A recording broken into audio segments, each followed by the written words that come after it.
નમસ્કાર દર્શક મિત્રો, આઈઆરઆરપીસી ન્યૂઝમાં આપનું હાર્દિક સ્વાગત છે। હું છું આપની સાથે સંધ્યા। તો સમાચારની શરૂઆત કરતા પહેલા નજર કરીશું આજના મુખ્ય સમાચાર પર। પાલેજ પંથકમાં ધૂળેટી વખતની બબાલની રીસ રાખી 4 મિત્રોએ એકને ટીપી નાખ્યો। એક જણને પકડી રાખી 4 લોકોએ બેટિંગ વડે દેશ ધનાધન કર્યું હોવાનો વિડીયો વાયરલ। પાલેજ પોલીસે 4 લોકો સામે કર્યો ગુનો દાખલ। વાગરા પંથકમાં હત્યાના બનાવો યથાવત। એક જ મહિનામાં 3 હત્યા અને 1 હત્યાના પ્રયાસનો ગુનો દાખલ। વાગરામાં પીસાદ ગામે પિતરાઈ ભાઈએ જ ભાઈને ઈંટ મારી હત્યા કરી હોવાની નોંધાઈ ફરિયાદ। ઝઘડિયા તાલુકાના ઉમલા પાસે ભયાનક માર્ગ અકસ્માત સર્જાયો। 2 બાઇકો સામસામે અથડાતા 2ના મોત, ઈજાગ્રસ્તોને સારવાર અર્થે ખસેડાયા। ઝઘડિયા તાલુકાના પાણેથા ગામના રહેવાસી મહેન્દ્રભાઈ ઈશ્વરભાઈ વસાવાએ પોલીસમાં નોંધાવેલી ફરિયાદ મુજબ 10 માર્ચ 2026ના રોજ બપોરે આશરે 2 વાગ્યાના સમયે ખાખરીપુરા ગામથી ઉમલા ગામ તરફ જતા માર્ગ ઉપર આવેલા વળાંક પાસે 2 બાઇક વચ્ચે ગમખવાર અકસ્માત સર્જાયો હતો। અકસ્માતમાં હીરો કંપનીની Splendor plus motorcycle number GJ16 CM 4181 ચાલકે બેદરકારી પૂર્વક અને પૂર ઝડપે વાહન હંકારી પાણેથા ગામના રહેવાસી વિપુલ ઈશ્વર વસાવા ચલાવતા હીરો હોન્ડા સ્પ્લેન્ડર સાથે ટક્કર મારી હતી। અકસ્માતમાં વિપુલ ઈશ્વર વસાવા ઉંમર વર્ષ 38 ને માથા અને કપાળના ભાગે ગંભીર ઈજા થતા તેમનું ઘટના સ્થળે જ મોત નીપજ્યું હતું। તેમાં સાથે રહેલા ગુમાનભાઈ હરિભાઈ વસાવા ઉંમર વર્ષ 58 ને પણ ચહેરા ઉપર ગંભીર ઈજાઓ થતા સારવાર દરમિયાન પણ તેમનું મોત થયું હતું। આ અકસ્માતમાં ધનુબેન ગુમાનભાઈ વસાવા ઉંમર વર્ષ 55 ને શરીરે ઈજા પહોંચતા તેમને સારવાર માટે હોસ્પિટલ ખસેડ્યા હતા। જ્યારે સામેની બાઇકમાં ચાલક ભલાભાઈ દેવસીભાઈ વ્યાસ ઉંમર વર્ષ 40 ને પણ માથાના ભાગે ગંભીર ઈજાઓ પહોંચતા તેમનું વધુ સારવાર માટે વડોદરા હોસ્પિટલ ખસેડવામાં આવ્યા હતા। અકસ્માતમાં પાછળ બેસેલા વ્યક્તિને પણ નાની મોટી ઈજાઓ પહોંચી હોવાના અહેવાલો મળ્યા છે। બનાવ અંગે ઉમરલા CSC ખાતે સારવાર દરમિયાન પોલીસે જાણ કરવામાં આવતા પોલીસે કાર્યવાહી કરી છે। ભરૂચ જિલ્લાના ઝઘડિયા તાલુકાના અવિધા ગામે ગ્રામ્ય પાણી પુરવઠા યોજનાની મરામત અંગે અને નિભાવણી અને જનજાગૃતિ લાવવા જલ અર્પણ દિનની ઉજવણી કરવામાં આવી હતી। કાર્યક્રમમાં ડેપ્યુટી કલેક્ટર PB વલવાઈ, કાર્યપાલક ઇજનેર યુનિટ મેનેજર સહિતના અધિકારીઓ અને ગામના આગેવાનો હાજર રહ્યા હતા। કાર્યક્રમની શરૂઆત શાળાના વિદ્યાર્થીઓ અને પાણી સમિતિના સભ્યો, ગ્રામ પંચાયતના પ્રતિનિધિઓ અને ગ્રામજનો દ્વારા પ્રભાત ફેરી યોજીને કરવામાં આવી હતી। પ્રભાત ફેરી દરમિયાન પાણી બચત, સ્વચ્છતા અને પાણી સંરક્ષણ અંગે જાગૃતિ ફેલાવવામાં આવી હતી। પાણી પુરવઠા યોજનાના ઘટકોના રક્ષણો અને પ્રતિક રૂપે નાળાછડી બાંધી પૂજા અર્ચના કરવામાં આવી। કાર્યક્રમ દરમિયાન ગ્રામ્ય પાણી પુરવઠા યોજનાની મરામત નિભાવણી અંગે માર્ગદર્શન આપવામાં આવ્યું અને ગ્રામજનોને સામૂહિક પ્રતિજ્ઞા લેવડાવવામાં આવી હતી। આ પ્રસંગે અવિધા ગામને હર ઘર જલ ગામ તરીકે જાહેર કરી ગ્રામ પંચાયતને જળ કલશ અર્પણ કરવામાં આવ્યો હતો। આમોદ નગરપાલિકાના પટાંગણમાં 11મા તબક્કાનો સેવા સેતુ કાર્યક્રમ અધિકારીઓ તેમજ ભારતીય જનતા પાર્ટીના હોદ્દેદારો દ્વારા દીપ પ્રાગટ્ય કરી ખુલ્લો મૂકવામાં આવ્યો હતો। રાજ્ય સરકારના જનકલ્યાણકારી અભિગમ અંતર્ગત યોજાયેલા આ કાર્યક્રમનો સેવા સેતુ નાગરિકોની માંગણીઓ અને રજૂઆતનું સ્થળ પર જ નિરાકરણ લાવવાનો તેમજ વિવિધ સરકારી યોજનાઓનો લાભ લોકોને સરળતાથી પહોંચાડવાનો હતો।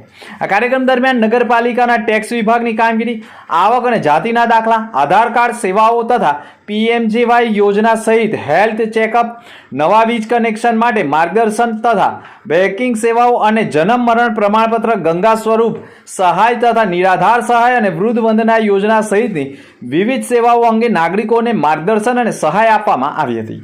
બનાવની મળતી માહિતી અનુસાર ગત મોડી રાત્રે 11 વાગ્યાના સુમારે જ્યારે પીસાદ ગામ નિંદ્રાધીન હતું તે દરમિયાન મહાદેવ મંદિર પાસેના રાઠોડ ફળિયામાં સૂર્યવર્ધન ઉર્ફે સુરેશ મગન મકવાણા અને કમલેશ રમણ મકવાણા વચ્ચે શાબ્દિક ઘર્ષણમાં ગાળાગાળીની શરૂઆત થયેલી। આ બોલાચાલીએ જોત જોતામાં હિંસક વળાંક લીધો હતો।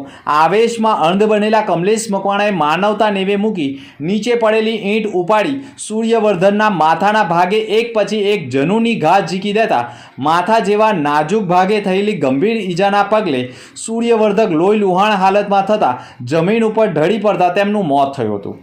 સમગ્ર ઘટનાની વાત વાયુ વેગે પ્રસરતા વાગડા પોલીસનો કાફલો પણ તાત્કાલિક ઘટના સ્થળે પહોંચી આવ્યો હતો। પોલીસે મૃતદેહનો કબજો મેળવી વાગડા આરોગ્ય કેન્દ્ર ખાતે પોસ્ટમોર્ટમ અર્થે ખસેડ્યો હતો। હત્યાની ગંભીરતાને જોતા ડીવાયએસપી PL ચૌધરી પણ ઘટના સ્થળ ઉપર પહોંચી ગયા હતા અને કમલેશ મકવાણા વિરુદ્ધ હત્યાનો ગુનો દાખલ કરાવી કાર્યવાહી શરૂ કરી હતી, જેમાં જેમાં હાલ સમગ્ર મામલાની તપાસ વાગડા પોલીસ મથકના ઇન્સ્પેક્ટર હસમુખ ગોહિલ દ્વારા ઊંડાણપૂર્વક કરવામાં આવી રહી છે. વાગડા પંથકમાં જાણે હત્યા કરવી હવે સામાન્ય વાત થઈ ગઈ હોય તેમ એક મહિનામાં જ ટૂંકા ગાળામાં જ હત્યાઓના ત્રીજો બનાવ સામે આવતા સમગ્ર પંથકમાં ફફડાટ અને આક્રોશ ગરકાવ થઈ ગયો છે. લોહીના ડાઘ હજુ સુકાયા નથી ત્યાં એક પછી એક હત્યાના બનાવો પોલીસની સક્રિયતા સામે અનેક સવાલ ઊભા કર્યા છે.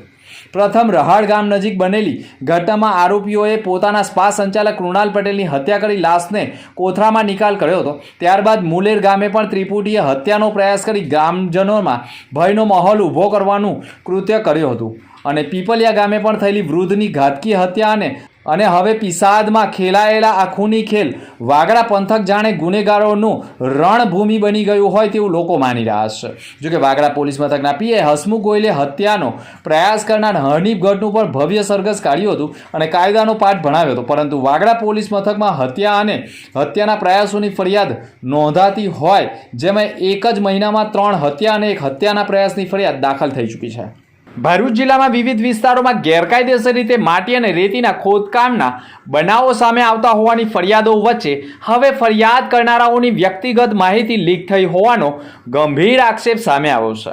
આ મુદ્દે જિલ્લા કલેક્ટરને લેખિતમાં રજૂઆત કરી સમગ્ર મામલે નિષ્પક્ષ તપાસ કરવાની માંગ ઉઠી છે. ભરૂચ જિલ્લામાં ગેરકાયદેસર ખોદકામ અંગે સંબંધિત અધિકારીઓ અને ખાણ ખનિજ વિભાગને વારંવાર લેખિત અને મૌખિક રજૂઆત કરવામાં આવી રહી છે. જોકે ફરિયાદ કર્યા બાદ થોડા જ સમયમાં ખોદકામ સાથે સંકળાયેલા લોકોને ફરિયાદ કરનાર વ્યક્તિનું નામ તેમજ મોબાઈલ નંબર જેવી માહિતી મળી જતી હોવાનો આક્ષેપ થયો છે. આ પરિસ્થિતિને કારણે એવી શંકા વ્યક્ત કરવામાં આવી રહી છે કે ફરિયાદ સંબંધિત માહિતી કચેરી તથા સંબંધિત અધિકારીઓમાંથી જ બહાર લીક થતી હોઈ શકે છે, જેના કારણે ગેરકાયદેસર પ્રવૃત્તિઓ સામે અવાજ ઉઠાવનાર લોકોના જીવન અને સુરક્ષાને જોખમ ઊભું થતું હોવાના આક્ષેપો સાથે ભરૂચ કલેક્ટરને લેખિત રજૂઆત કરાઈ છે. ભરૂચ જિલ્લાના પાલેજ પોલીસ મથકમાં વાયરલ વિડીયોમાં માર ખાનાર અને ગંભીર રીતે ઘવાયેલા ઈજાગ્રસ્ત કિરણ વસાવાને ભરૂચ સિવિલ હોસ્પિટલ ખાતે ખસેડતા પોલીસે ઈજાગ્રસ્ત નિવેદનના આધારે ફરિયાદ દાખલ કરતા ઈજાગ્રસ્તે વાયરલ વિડીયોમાં ઢોર માર મારનાર 4 ઈસમો સામે ફરિયાદ નોંધાવી છે. જેમાં તેઓએ આક્ષેપ કર્યા છે કે ટંકાળિયા ગામેથી પાલેજ આંબલી સ્ટેન્ડ ખાતે ગયેલા તે વખતે ફરિયાદીના ગામનો વિજય ઉર્ફે ચંદુ કાનજી વસાવાનાઓ સાથે ધૂળેટીના તહેવાર હોય અને ધૂળેટી રમવા અંગે બોલાચાલી થયેલી હતી, જેની રીસ રાખી વિજય ઉર્ફે ચંદુ કાનજી વસાવા તથા સંતોષ ફતેસંગ વસાવા રહે પાલેજ તથા તેના 2 મિત્રો મળી 4 જણા ક્રિકેટ રમવા બેટ લઈ તથા વિજય વસાવાના માથામાં લાકડી લઈને ઊભેલા હોય અને 4 જણાએ ભેગા મળી બેટ અને લાકડીના ફટકા ફરિયાદીને દે ધનાધન બેટિંગ કરતા હોય અને ગંભીર પ્રકારે માથામાં બેટનો ફટકો મારી ફરિયાદીને ગંભીર પ્રકારે ઈજા પહોંચાડી હોય તેવા વાયરલ વિડીયો બાદ પાલેજ પોલીસે ફરિયાદીને ગંભીર પ્રકારે ઈજા થઈ હોવાના કારણે આખરે 4 આરોપી જેમાં વિજય વસાવા, સંતોષ ફતેસંગ વસાવા તથા અન્ય 2 મળી 4 લોકો સામે ગુનો દાખલ કરી તમામ આરોપીઓની ધરપકડ કરવામાં આવી છે. વાયરલ વિડીયોમાં ફરિયાદીને ગંભીર પ્રકારે માર મરાતો હોવાના વિડીયોના આધારે પાલેજ પોલીસ મથકના પીઆઈ આનંદ ચૌધરીએ પણ તાત્કાલિક વિડીયોમાં દેખાતા હુમલાખોર 4 ઈસમોની ધરપકડ કરી કાયદાનું ભાન કરાવ્યું હોવાની માહિતી મળી રહી છે.